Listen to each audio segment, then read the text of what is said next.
What's up? Hey everyone, you're here with Rome CP and Vernon. What's your last name that you go by? Zwaneveld. That's why I had him Just say Vernon. that, not me. Easier. So just Vernon. I didn't know what Not a whole lot of Vernons out there, so. Nah, he's the real Vernon. That's the one. Yeah. So, but anyways, we were chatting quite a bit. We've been traveling a couple countries together. Now we're in Indonesia. He's obviously been judging. I've been trying to drive. Which has been quite unique, especially being on the right-hand side of the road, which is the wrong side for me personally, but something I have to figure out. Not too bad.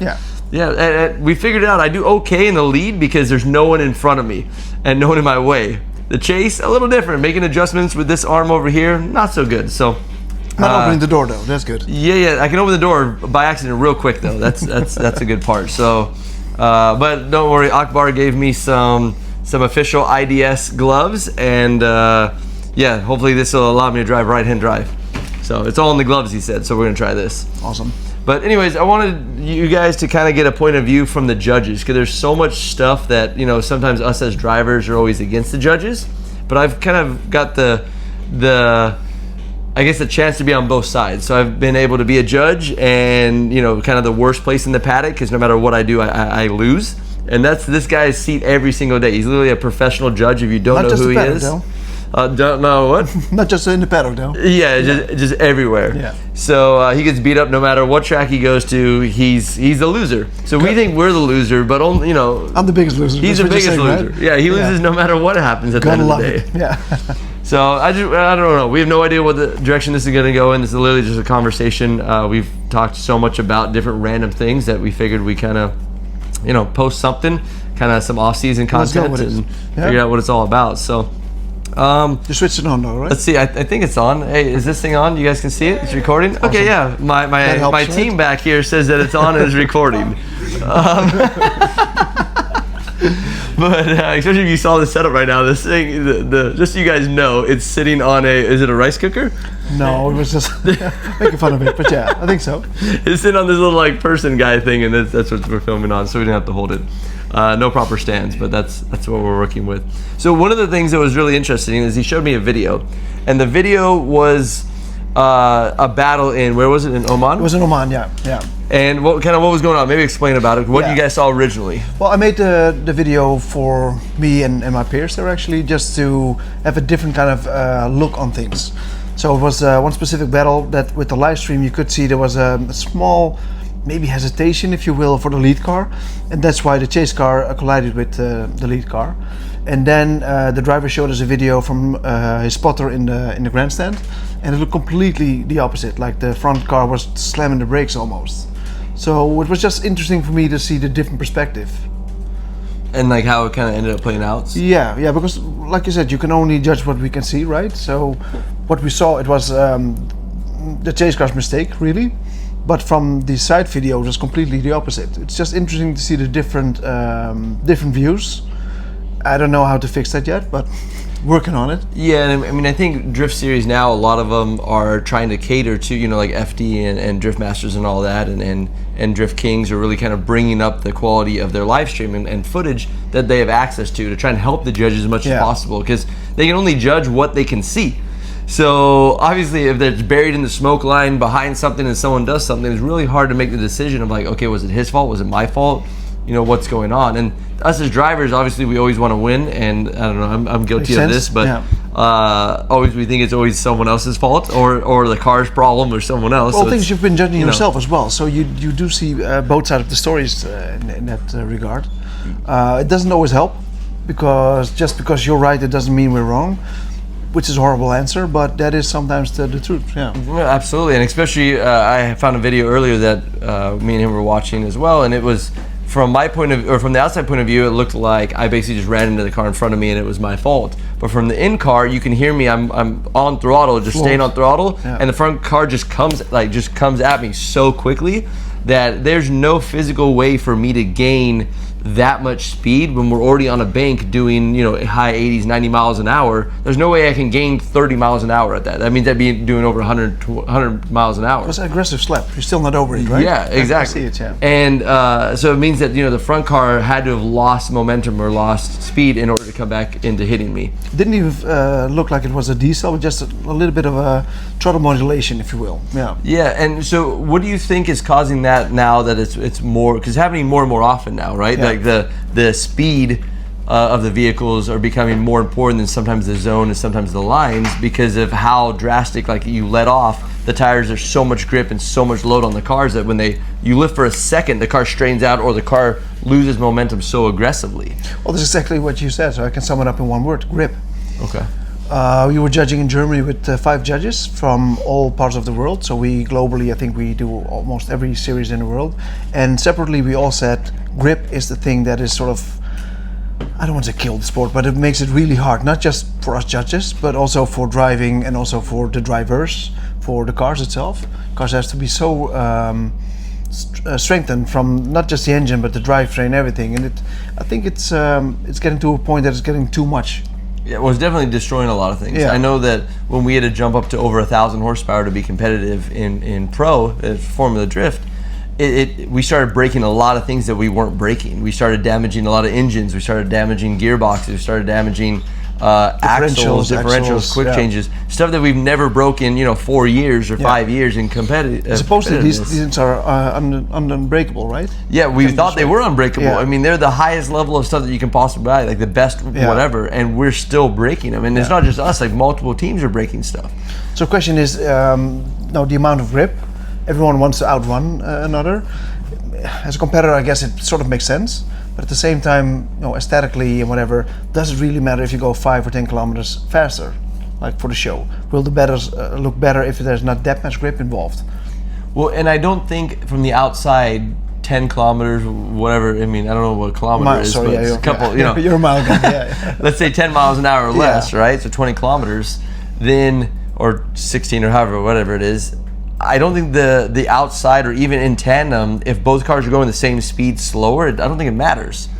Now, I did see some of the LZ Fest events. They are on a different kind of tire, all the same tire. So I think, in all reality, the speed is a little bit lower, but the show is better. Well, of course, because we're together. Yeah. There's not a huge gap. Everyone's not outrunning people. And I think that's also come to, like, we want to be so fast because we don't want to, there's two things of it, right? So we want to be so fast that we don't get gapped. Yeah. And we want to be so fast because originally in drifting, you're kind of rewarded to run away from the lead car, or from the chase car. Like if you could outrun and put a gap, then obviously it's real easy on the judges. Like, oh, this is the winner. Yeah. But I don't know. I don't know if that's the right way, because it's kind of hurting the sport as well. Of like, oh, look, just go faster, just outrun them. We have to find a balance between racing and drifting, which is. Yes, it is competitive, but it's also sort of a show sport still, and it's going towards racing. It feels like it. Yeah, in certain cultures, for sure, it's moving towards that speed factor. And yes, it's more exciting because you're going faster, but it's also harder on drivetrains. The crashes are getting worse. Like there's crazier stuff going on. Well, like you said yourself, the video that you showed, not even letting off throttle, but lifting a little bit, like an inch, for example. The car is moving in all kinds of directions that you don't want it to go. Yeah. So. Does it make it better? I don't really think so. Yeah, so and maybe that's the answer, is to try and get some grip back out of the cars. You know what I mean? Loosen the cars back up, or put a limit on tire size or compound or something, so that then we're kind of in a level playing field, to where not so much so everyone has to be equal, but at least so everyone's at the same speed around the track. So it really comes down to driver and tandem and placement of the vehicle. Exactly, yeah. Not Timing. so much just trying to catch up to the lead car. Exactly. And like you said earlier, right, when we had this conversation, if you have back then 1,000 brake horsepower or just 500, with the tire limitation, it doesn't really matter. It's almost like a deficit to have that much power. Yeah, because now you're just breaking stuff and killing tires and going slower. Yeah, well, how many engines did you go through this year? Is that like 4 or 5? Or? In one car, we went through like 5 engines in 8 rounds. So. And that's a lot of engines. That's really sustainable, I think, for a lot of people. Yeah. No, it's it's random little problems, but it's all from extra grip, extra horsepower, extra, like just trying to push the cars past the limit. Well, again, that's the funny thing and the sad thing at the same time, that all of these judges were saying the same thing all separately to each other. Like, what is the biggest issue now? Grip. We all said grip. So maybe there is some truth in that. Yeah, it might be. And I know for me, when I drive a car that's super gripped up, it's real finicky, it's twitchy, it's kind of like it's just hard to drive. Yeah. And when you get a car a little bit loose, like loosened up a little bit, it's really nice and smooth. The line's better. You're in the right spot. You're filling the zones. Because you can see when cars are way too gripped up because they're struggling just to do the basic stuff of drifting, as in placing the cars in the zones. So twitchy and again, right? Again, we touched on this earlier, right? So the lead car, if you can pull it off, it can look amazing, right? Really fast and deep in the zone. But all of a sudden now it's a battle, so you need to chase as well. And the thing that we hear quite often is, "Oh, the lead car is that slow." No, you're way too fast. That's the issue then. Yeah. Yeah, and I think that's just part of the racer is like go faster, go faster, go faster. I do understand the mindset, obviously, because you do want to be faster, better, but better is not always faster in a way. Yeah, exactly. And so, okay, so for people out there kind of watching that maybe don't know from the judges' side of it, like what is your guys' actual job? Like, what do you guys actually do? You know, besides just go like this and like pick a car, right? Because that's what we think judges do. Yeah. Or just receive money and then Flip market the highest one. Flip a coin is the most fair thing to do. Actually. Oh yeah, car left, whatever car the color you like the best. That's it. Yeah. You know, I like his wheels better. We're gonna give him an extra 5 points. That does help, though. Yeah, it does. We do analyze as much as we can. We do deliberate quite a bit. It's not trying to convince someone else, because people sometimes say, "Why aren't you separate?" Especially if the cars are separate, it's so hard to, unless you're cross-eyed, I guess, to see both cars at the same time, right? Yeah. So sometimes you know, did you pick up on this or that? And again, it's not about convincing someone else, because all of us, we had a certain situation where we went another way than the other judges went, right? So we do analyze everything from A to Z. If we have different camera angles, then we try to use everything we have. And a lot of us being ex-drivers, drifters, we do have some experience, and well, we try to put everything into play to make the right call. Yeah. Because in the end, it is. I mean, you have a pretty kind of rough job, because it's like no matter what, you're gonna lose. Well, the winner is happy at the event. Sometimes the winner is happy. Yeah, that's only And so you might make one person out of the whole entire paddock happy. The 59, not so much. Yeah, the rest of them are not on a good day, but. And it just it's kind of a whatever you want to call it, like job, rewarding. Yeah, but it is still rewarding because you still get to be involved in drifting and everything outside of that, just 100%. The judging part of it. Yeah. So So what direction would you like drifting to go in? Because you've been in it a while, right? How long have you been a judge? I actually don't really know.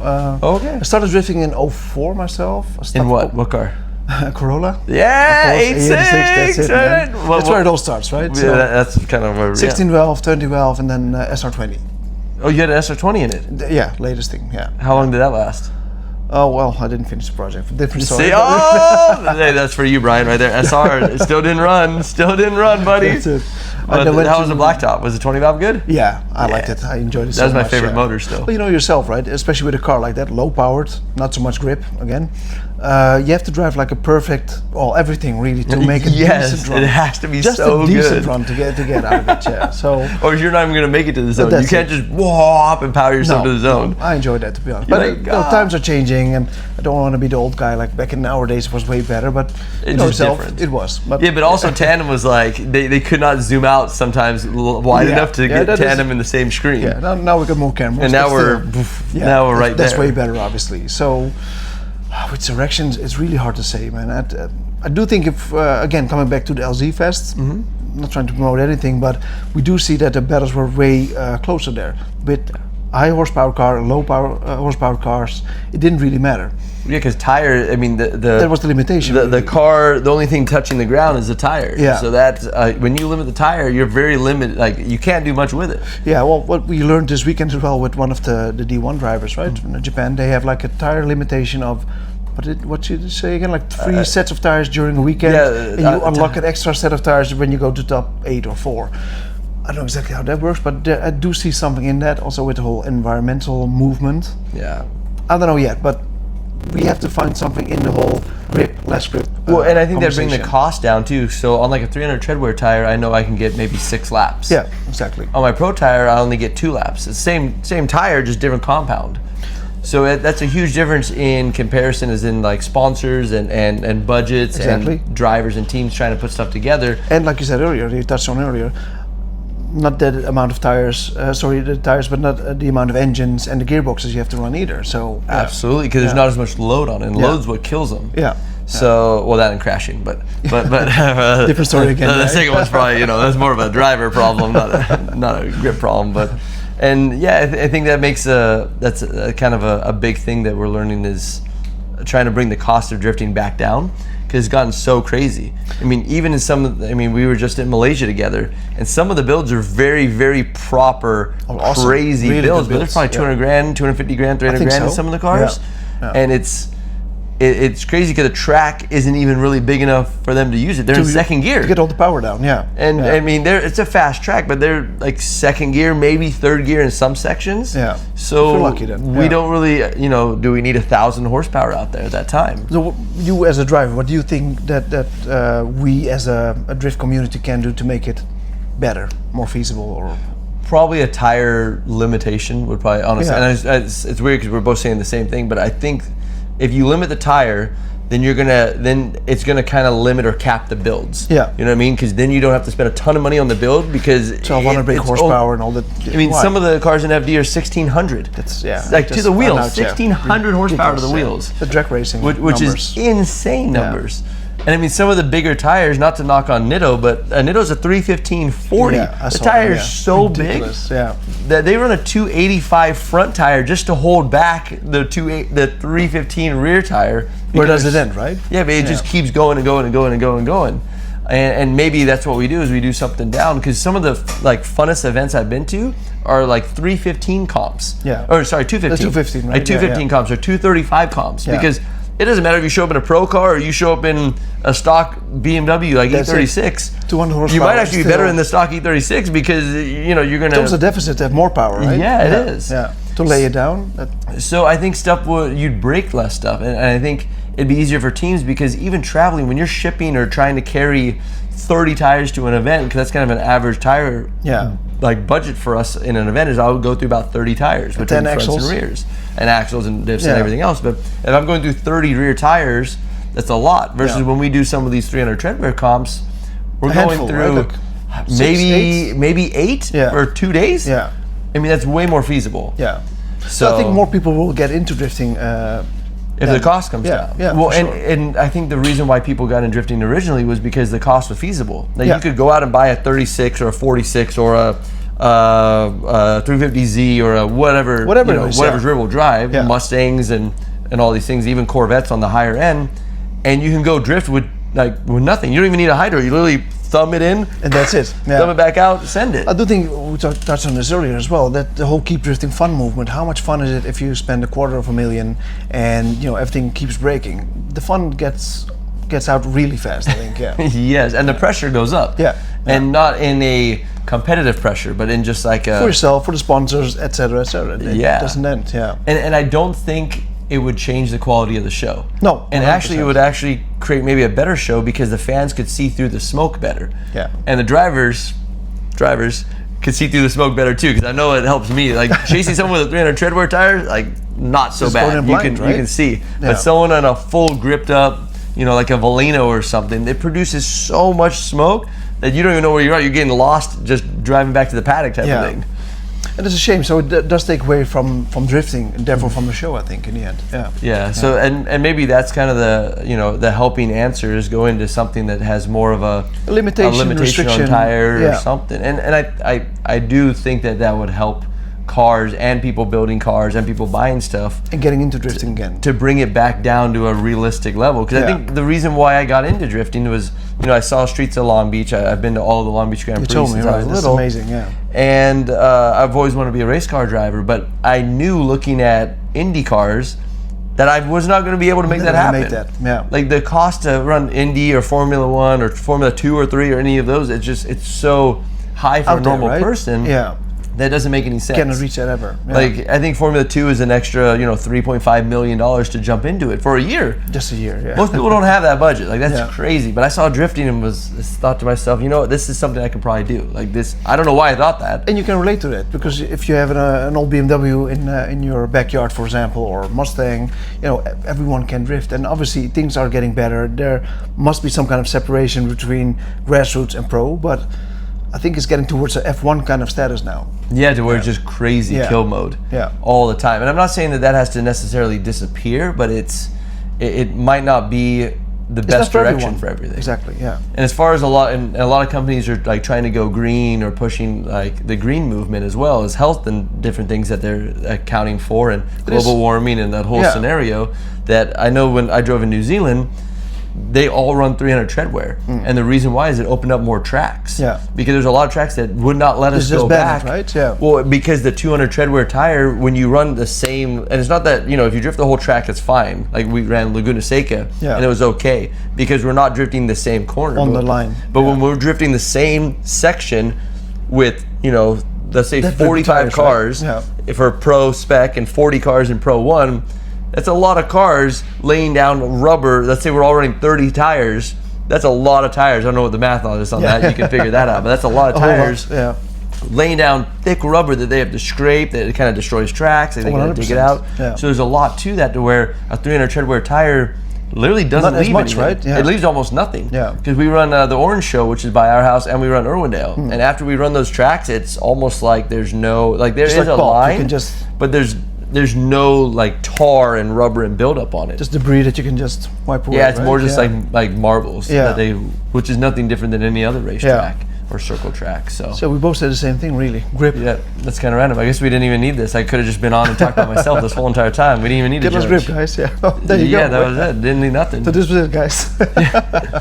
But and something else too that you were kind of bringing up was the perspective of drifting from us versus fans.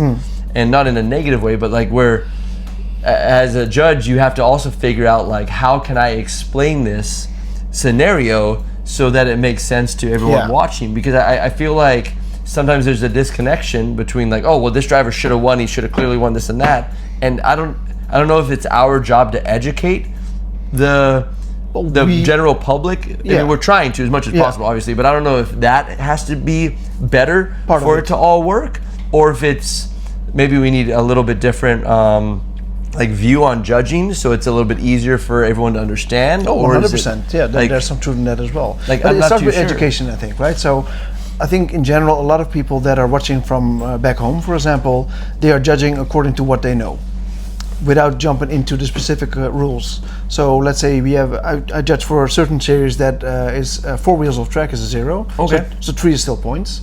But as a lot of people are used to, it's with 2 wheels off track is already a 0. So that's a very simple example. But if you judge according to what you know or you think you know from your own series, it doesn't really equate to what you're looking at that moment.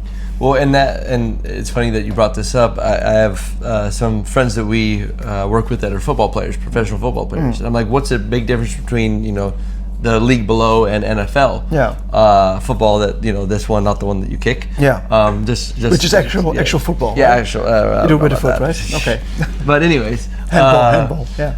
And one of the rules are when you catch the ball, right, in American football, you have to have 2 feet in college. Okay. Well, in NFL, you just have to have 1 foot in to be in. And I know it sounds really like small, but you have to change the way that you're trying to catch the ball because that rule is different. Yeah. And people get mad. Oh, he was in. No, he wasn't in. Well, and it goes back and forth. But it's the same scenario we're battling in a way, here. Yeah, 100%. Because it's like, oh, well, dude, he's 2 wheels off. That's a 0. Like, well, no. Not in this series, though. You weren't in the driver's meeting. Yeah. They said for this track layout or whatever, they felt 3 wheels or they felt 4 wheels. Exactly, or they felt whatever else it might be. Any small details make the biggest difference, obviously. But there is some educational job that we have as well, not just the judges, but the series, or whatever you want to call it. But, some of the drivers, not naming any specifics, but they aren't even paying attention at the briefing, right? Yeah. They either don't show up, or they come late, or they're messing around in the back, having fun, or looking at the phone. So I don't know how many fans would be really interested in watching the whole briefing. I do know there are a few people, so I did raise the whole thing that shouldn't we live stream that or put it online or something like that. I think a lot of people would be interested, but not a whole lot of them. Yeah. That would be a part of the educational program, if you will.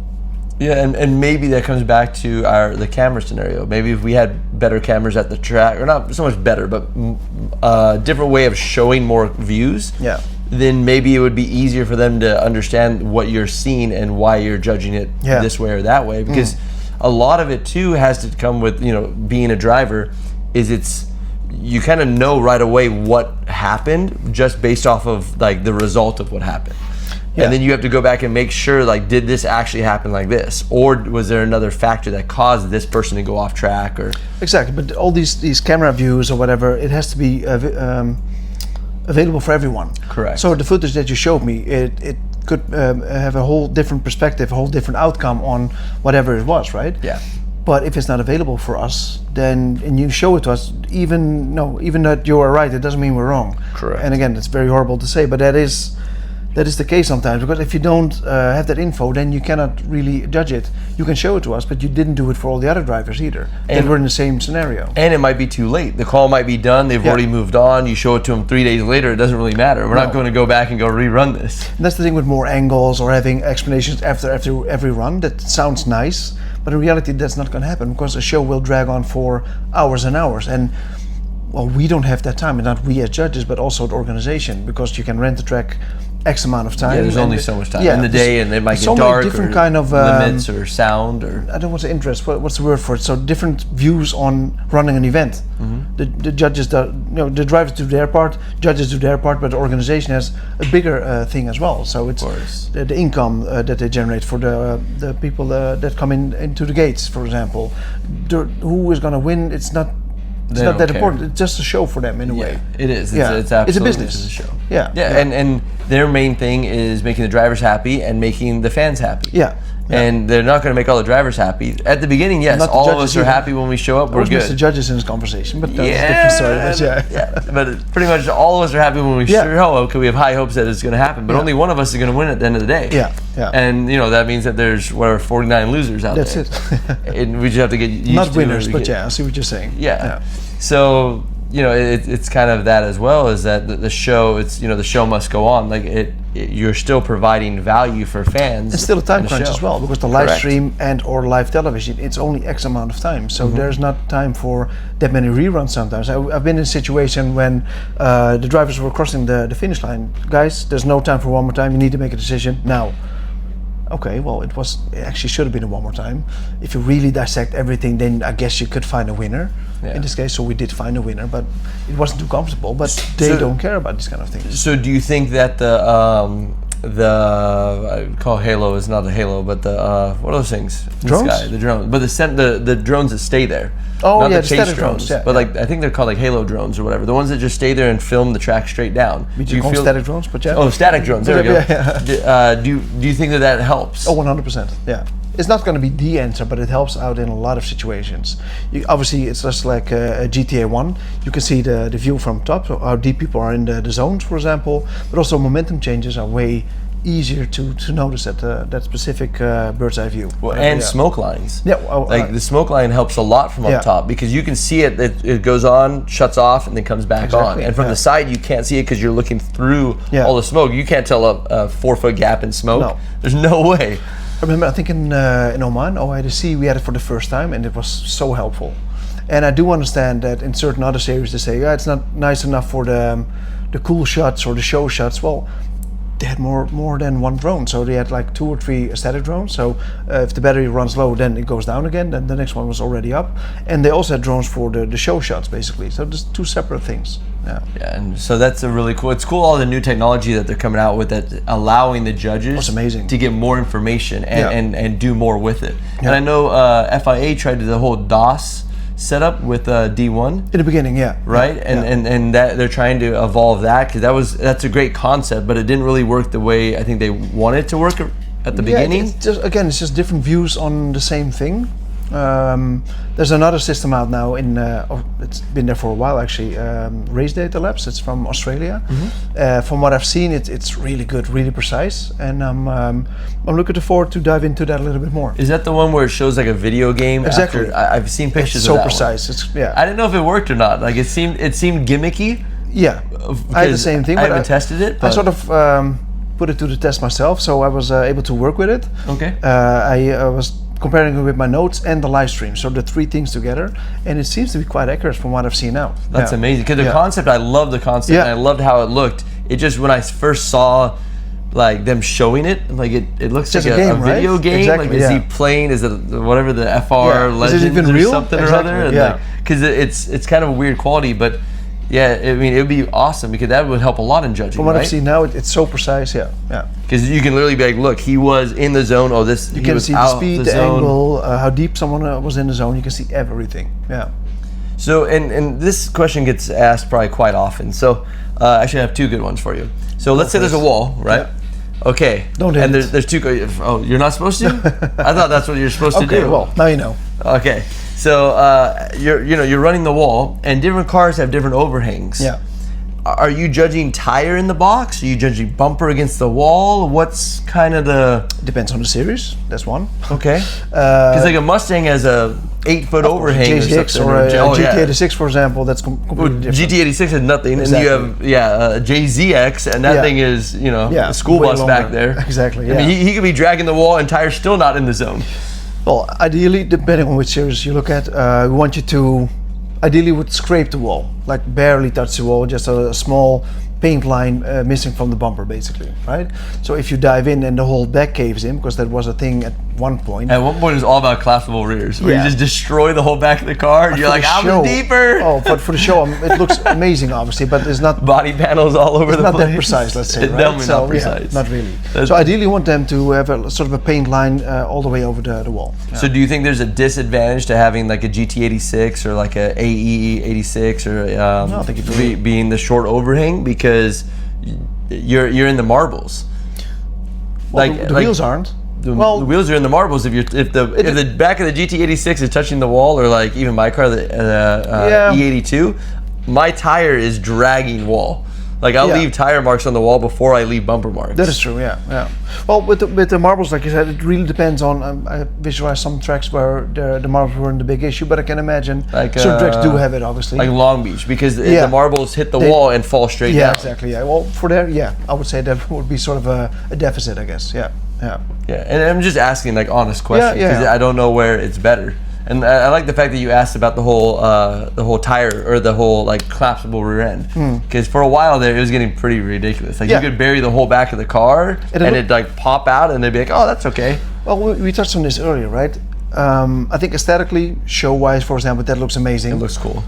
But technically, it does not, obviously, because it's not that precise. It's not very basically, chaseable yeah, either. you ride off a car, basically, you're right? Dodging bumpers and body Pray kits for the and best. wings So, and yeah.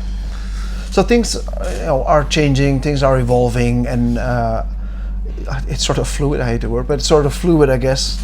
So at certain times, this looks really cool, and then you see it's getting too much. So you dial down back a little bit and try to make it more precise. Yeah. So here's a question you're gonna hate, but there we go. all of us always ask this, and even as a driver, I ask it because I don't ever know. We're always asking. All right, is it better to chase like? There we go. See? Is it better to chase like this, or like this? How about this? This one car away, or like this? No, like the first one you did. This. I That would don't be know. better. Let's Okay, there you separate go. that farther away. Is it better to chase like this, or is it better to chase like this? So Would you ask pre- what I prefer. Would you prefer the timeout logo, like chasing nose in? I don't want to say any names. I mean, Well, if I have to choose between that, I think then proximity is nicer to look at. okay. But again, it depends on the series. I do know some series that say you have to be on the perfect line, and some other series say it's all about proximity. I do think if I always try to, devil's advocate. We talked about this a lot, right? So obviously this would be better, I think, than this. Well, Right? yeah, So- we want to be at least the same shot so people know we're tandeming. Yeah. So therefore, I would say in that case, I think this is more exciting to look at than two separate runs, if that makes sense. And which one would you prefer to see scored better?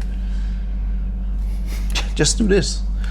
Yeah, but you know, Don't you're trying always to go catch for up. the knockout. Always go for a knockout. If you don't make any mistakes, we cannot deduct any points. So it's not on us. It's on you guys. Okay, so then let's do this. Okay, go. We're gonna here's the question that's the one that I'm sure all knockout. judges This is the hate. knockout? No, it's just part of the like The game we play, the right? game we have to play as drivers and everything else. So okay, let's say lead car does his job, right? So filling the zones, let's say decent angle, you know, Yeah. like a mid 90 score, even low 90 score. Yeah. He's in the Back good. in the days when we did qualifying, right? Yeah, back in the day of okay. qualifying, let's Cool. say it's a 90 score, Yeah. right? And the chase car is just buried on him, super nice tight. Yeah. Then you flip it around and you have lead car with like a solid 70, right? And the chase car is trying to catch up. trying to stay with the adjustments that the lead car is doing. So he Yeah. looks kind of like a fishing lure back there, like you're trying to catch a, you Yeah. know, whatever. How do Who's you gonna guys win? judge that? Yeah. Well, Like, the lead what are to your lead- thoughts on this? Well, the lead to lead, chase to chase rule, right? That we touched upon earlier.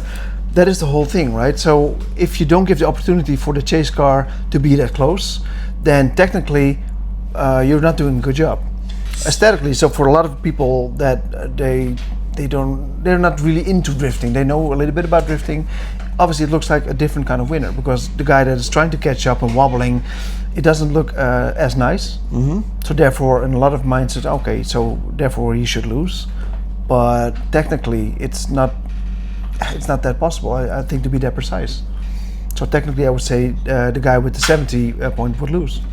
So let's go lead to lead versus chase for chase, right? So you're devil advocate over here now.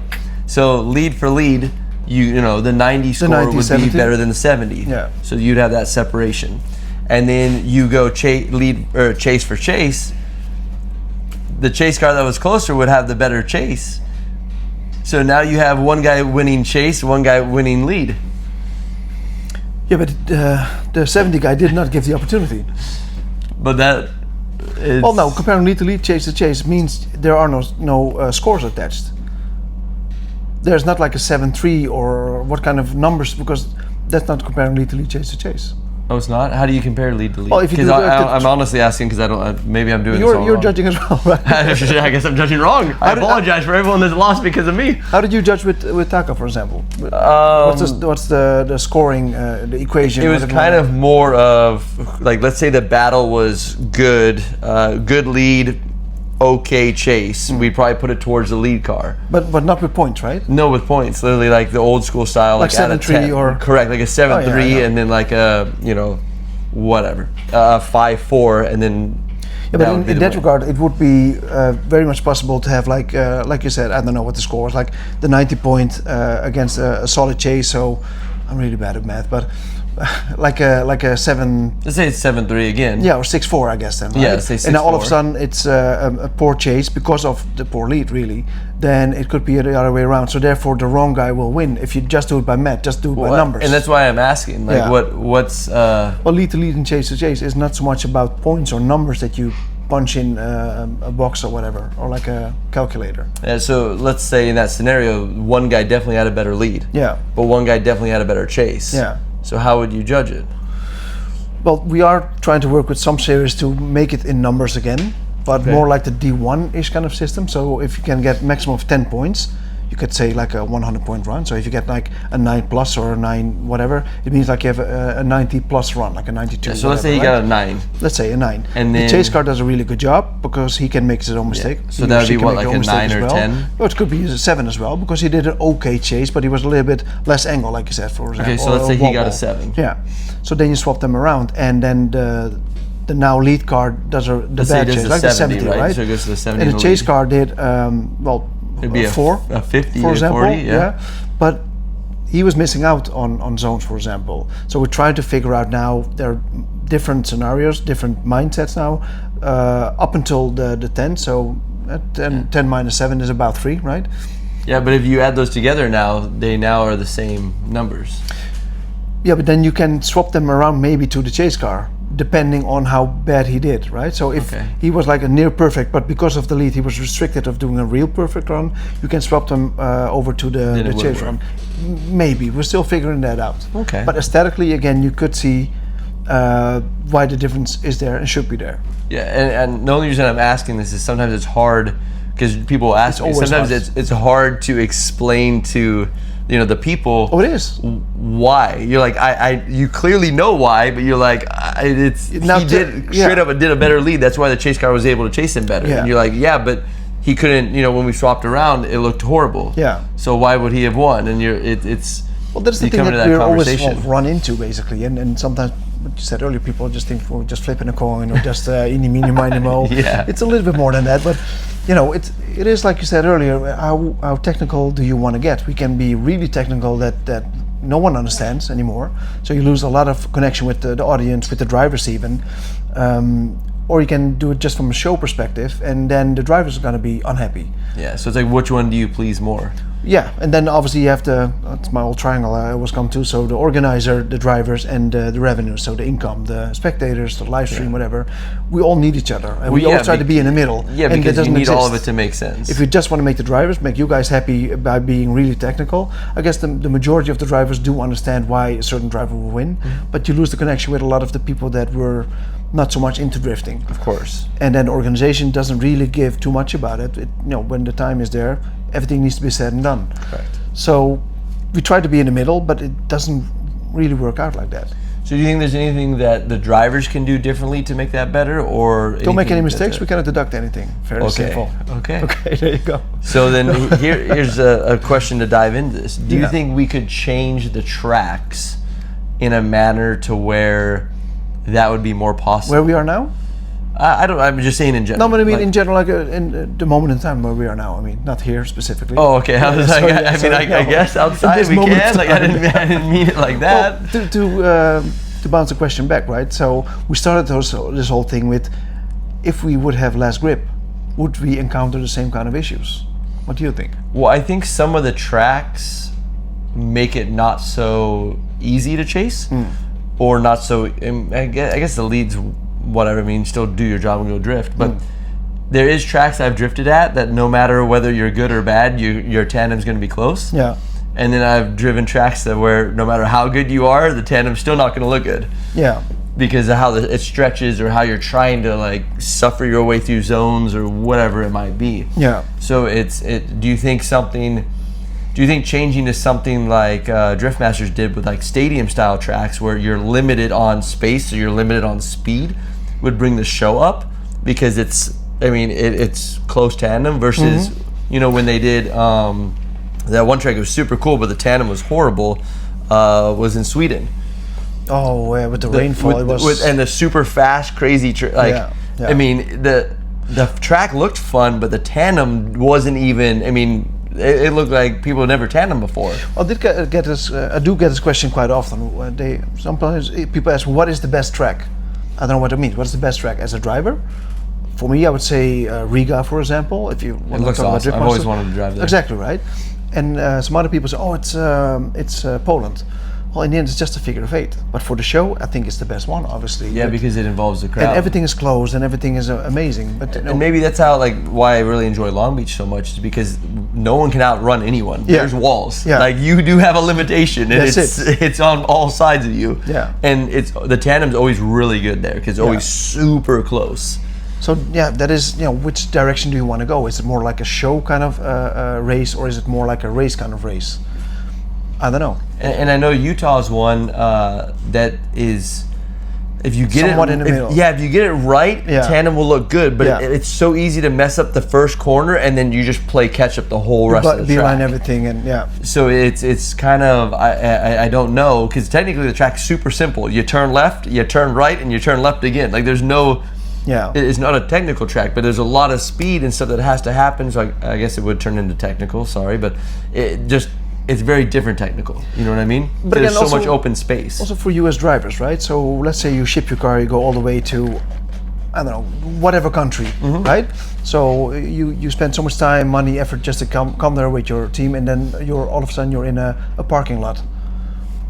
Yeah, that's not really. Well, but in a parking lot, you can do the figure of eight. You can have a lot of people. Is that what you want as a driver, to spend all your money on? Or do you want to drive on the most amazing track you can think of, which is nice for you to drive, but maybe for the show it's not as good? And that's like Grid Life, right? So Laguna Seca, we run Grid Life, and we run through the big corkscrew and all the way down. I would so much want to drive. It is amazing. Trust me, I've drove it. Yeah. It's phenomenal. Probably one of the favorite tracks I've ever done in my entire life. Yeah. If you guys haven't seen Matt Kaufman's entry, Kaufman enters I did see that. at the top of the hill before. I mean, crazy. It's ridiculous. I think 160 miles an hour, not kilometers, miles an hour.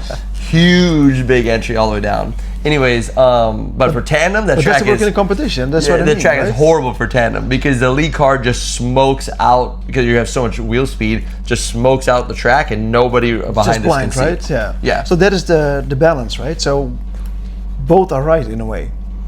I think doing it on the most amazing track, which is fairly hard to chase, and as a show is not going to be as good.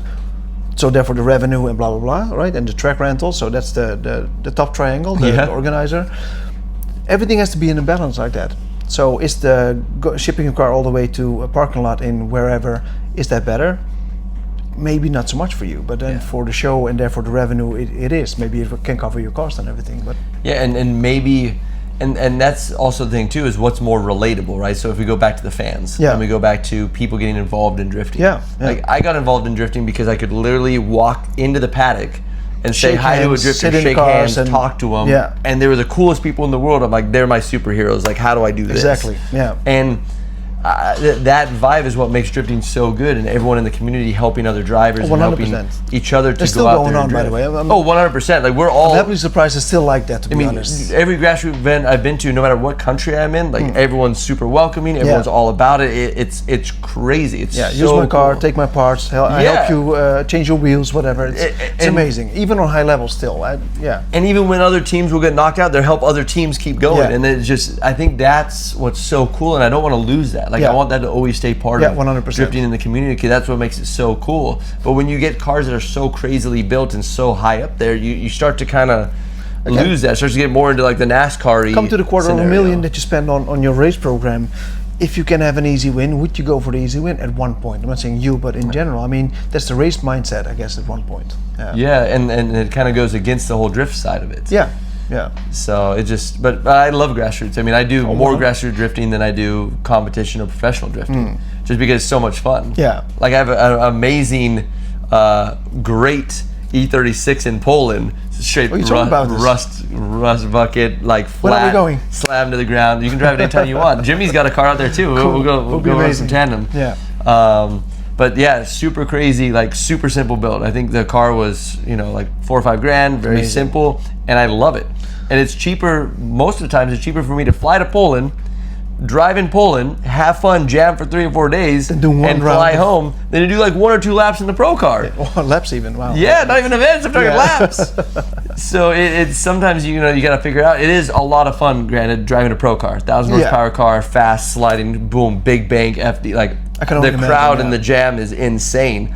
But also, I have just as much fun driving whatever random car I can find at any place in the middle of nowhere.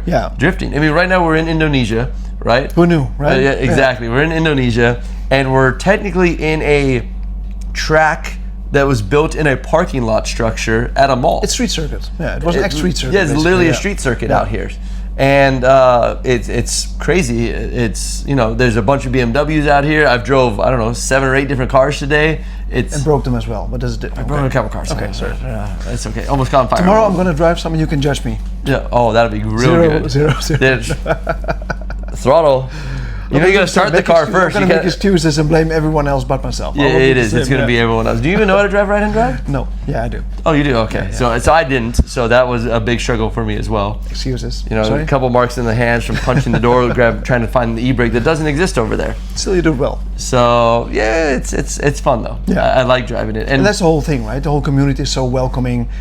Wherever you go, it's any really country, cool and it's universal, which is really cool. It's the first even thing I've ever been in. Language, and just with hands and shaking. I don't speak Indonesian. I don't speak Malaysian. I don't speak Japanese. I don't speak Polish. Any of this. Yeah. And it's super cool. Everyone's like, "Oh, we'll figure it out. Let's go jam." Community is crazy. in a good way. Yeah, and I want to really see that going, and that's why I asked a lot about the judging questions, so other people who are kind of interesting conversations, who are watching this can see and figure out how judging works and what to do, and it's just such a cool thing to keep going, and it's only getting bigger. Yeah, 100%. And I do think that we all are trying to evolve the sports and make it better, not just the judging perspective, the driving perspective, everything, organizational point of view. Well, and I mean, that's what I felt like. We just got back from Malaysia, right? Yeah. And Bullseye was running the whole Malaysian thing, and he was literally just trying to build the community up because he was a large part of it back in the day, and just kind of keep getting it going. Yeah, and then, all the passion, all the time and effort. And then we have Akbar out here who has like a new gen class, so it's literally like solo style runs that they're being judged on, and then they have. It actually starts from the drift school, the drift academy. Then you can get into the next stage. And just keep going and going. And people are starting, this year, and at the end of this year, going into basically a pro thing, like in a 1 year program, which is amazing. Yeah, crazy. I mean, imagine that in IndyCar or something.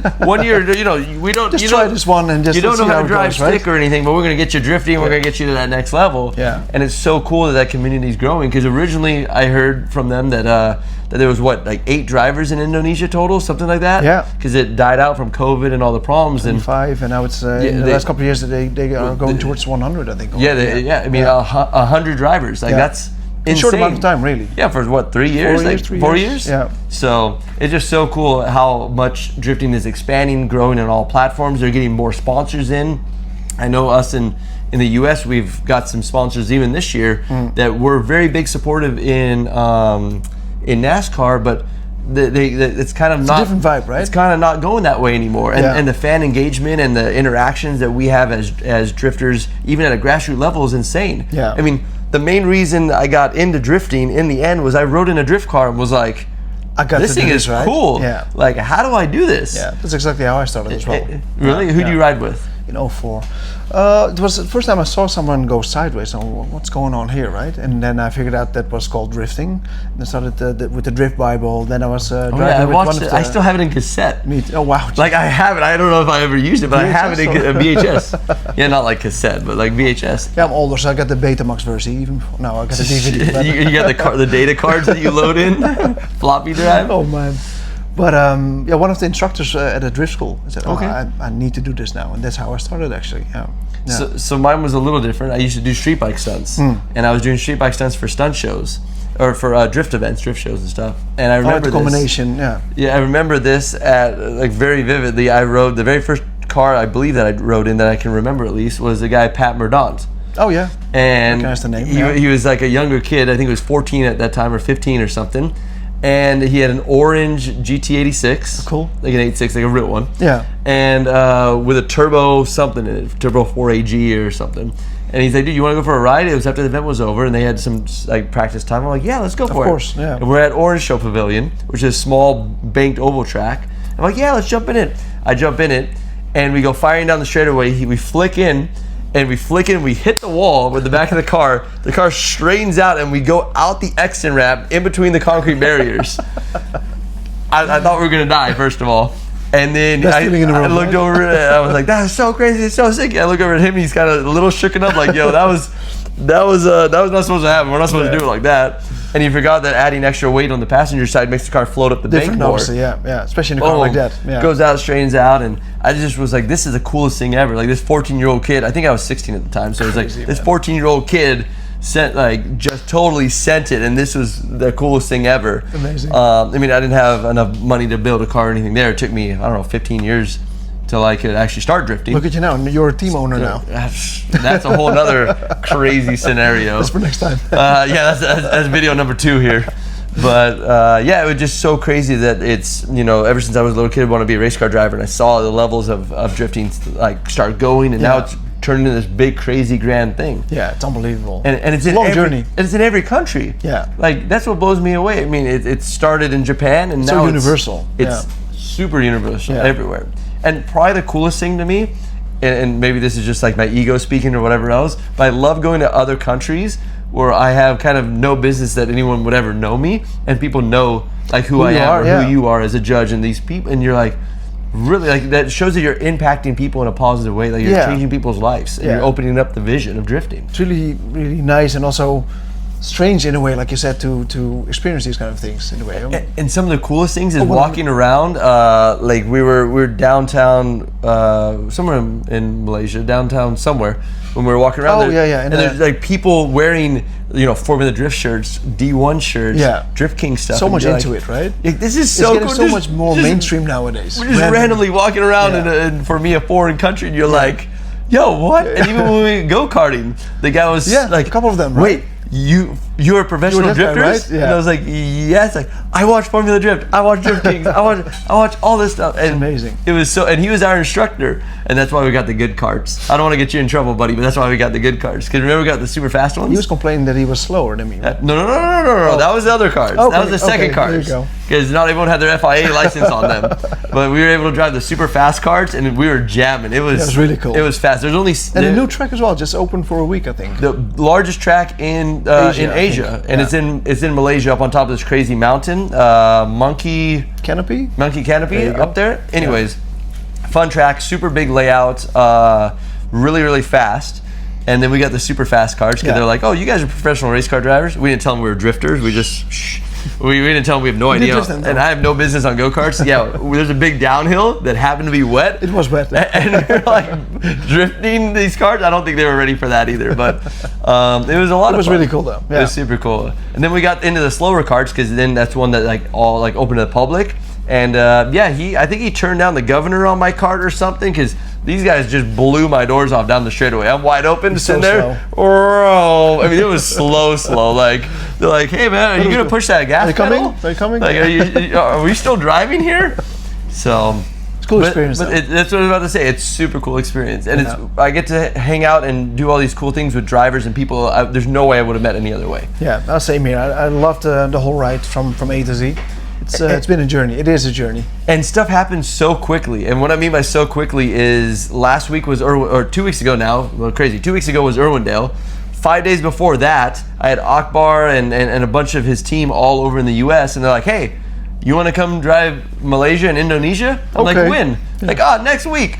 I'm like, okay, let's do it. I got that. I had 2 weekends off of the whole year, and it happened to be these 2 weekends. I'm like, you know what? Let's do it. I normally relax after that. So my wife ended up going to Vietnam. I ended up coming here and drove in Malaysia, drove Indo, and it's just crazy how fast it can go and all the cool people you meet. And my teammate in Malaysia was Charles Ng, and that's cool because he's kind of a big legend. He's 100%. big in this community, and I've never got a chance to meet him. And touring car driver and a good drifter, RDS and everywhere. Oh yeah, killed it in RDS and the Wenger, something. Yeah, some kind of Corvette cool looking car. Yeah, really it was a cool car. Flanker. Flanker. Wow, there you go. Yeah. I think the other one's something else, but Flanker and. I mean, it's just cool, like kind of an honor to be teammates with him, and I mean, we technically lived together for a week. Yeah. So it was pretty cool. It's just a crazy experience. So many different kind of people. He's super OG. Yeah. Like he did drifting, did Formula Drift way back in the day, and now he's popping back up, and he's driving in other countries. Good to see him again. Yeah. He's a professional driver. Like that's all he does is go drift and compete and drive in other countries and do training and lessons and everything like you do. Yeah, well, like not competing anymore, but no, but the drift schools and all the other drift training, stuff. Race organizing and like Porsche stuff and something car related. Yeah. So still a big kid. Yeah, absolutely. So and we all are, and the judges are literally here because they want to give back to drifting and be part of what we're doing, and that's why we're here as drivers. Sharing knowledge and sharing, Well, and I've learned a ton from you because your point of view is very different than our point of view. Our point of view is let's win. How do we figure this out? And your point of view is like, yeah, you can, but you need to figure out all this as well. Don't make that many mistakes. Yeah, absolutely. Like last round. I mean, he gave me a 0 for spinning. Like, who does that? Who does that? Yeah. So Why? Spinning or to giving the 0? Which one? Giving the 0. Okay. You should just come on, man. If I pay you more, can I get away with the 0? How much does it cost to delete zeros? A lot of zeros behind the one number. Okay. See, I just didn't pay enough. That's the problem. If you pay your judges a lot more, you get better. You I should have done that. I would be so rich, but no, I'm That would be good. You should do a series that like whoever pays the most just gets highest. They don't even have to battle. Not yet. I've not been there yet. They just keep on going. So, but no, all stuff aside, like thank you for being with us out here. Thank you for traveling with us. It's super cool to have a worldwide, like world-renowned judge. Because literally you've judged in almost every country that drifting exists. I have no life, so yeah, this is my 38th event this year, I think. 38 events. Yeah. 38. How many flights have you taken? Because we had this conversation. I'm like, how do you get up to first class? Because we both flew to Indonesia together. I was sitting in the back of the bus, like I was 38, and there's probably 34 seats in the rows.